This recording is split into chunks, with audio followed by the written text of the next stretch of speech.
On a lonely island, where the wind whispers ancient secrets and the trees dance to the tune of forgotten legends, there stood a small house.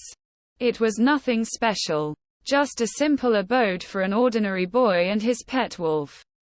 The wolf, however, was no ordinary pet. It was an evil beast, a creature born of darkness and malice, that had been summoned by the boy's father in a drunken ritual many moons ago. The boy, being too young to understand the consequences of his actions, had inherited the creature as his pet. Over time, he grew fond of the wolf, naming it Cain after the biblical character. Unbeknownst to the villagers, the boy had begun to train Cain for more sinister purposes. He taught the wolf to hunt and stalk with unparalleled stealth, to climb trees and scale walls with ease, and to communicate through a series of eerie howls and growls. As the years passed, Cain became more and more dangerous, a shadowy figure that lurked on the outskirts of the village, always watching, always waiting. One fateful day, a group of bandits descended upon the village, pillaging and plundering at will. The boy, filled with rage and betrayal, sought refuge in his home with Cain. It was then that the boy realized the true value of his pet wolf. He fed Cain bits of stolen gold and silver, training him further, preparing him for the day when the boy would unleash the full force of his wrath upon the village. As time passed, the boy's hatred for the villagers grew, fueling his twisted desires. He began to poison the wells, contaminate the food stores, and spread disease throughout the village. The villagers, once prosperous and content, now suffered under the boy's malevolent reign. But the boy cared not for their plight. He was too busy enjoying the power that Cain had given him. The village elder, a wise and venerable man, knew that something must be done to save their people. He sought out the assistance of a powerful sorcerer who lived in the far reaches of the island. The sorcerer, sympathetic to the plight of the villagers, agreed to help.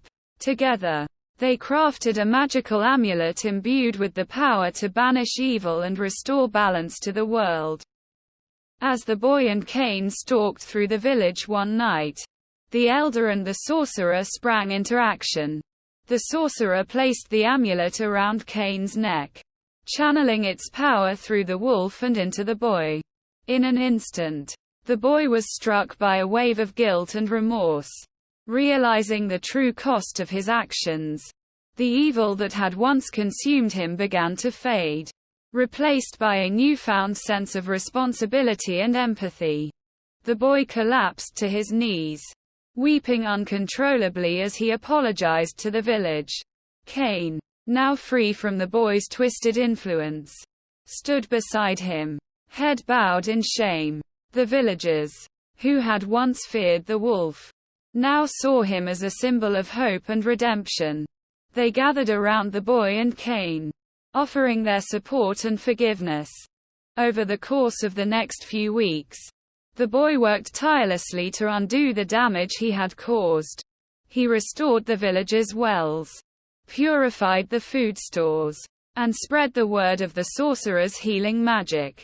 The villagers, grateful for their salvation, vowed to never again take their prosperity for granted. As for Cain, he remained by the boy's side, a loyal companion and friend. The bond between them had been forged in fire, and neither time nor circumstance could ever truly break it. They spent their days helping the villagers, using their unique skills to protect and serve those in need. And so it was that the once evil boy and his pet wolf found redemption on the lonely island, proving that even the darkest of hearts could find light if they were willing to seek it out. Over the years, the boy grew into a respected leader, guiding the village through times of peace and hardship alike.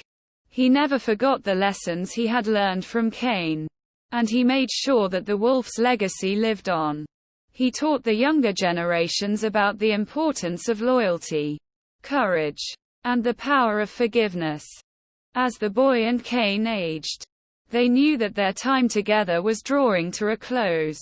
One night, as they sat together beneath the starlit sky, the boy confessed to Cain that he feared what might happen to the village when he was gone. Cain, sensing the boy's apprehension, nuzzled his furry snout against the boy's hand, offering comfort and reassurance. "Fear not, my friend," Cain said, his voice deep and steady. "I have seen the good that you have done, the lives you have touched, and the love that you have brought to this place. The village will be in good hands. Even without my presence, you have taught them well."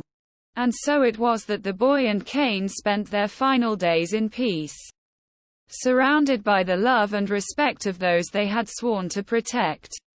When at last the time came for them to part ways, the boy knew that he was leaving the village in the capable hands of his loyal friend, and that Cain's spirit would live on in the hearts of all who called the island home.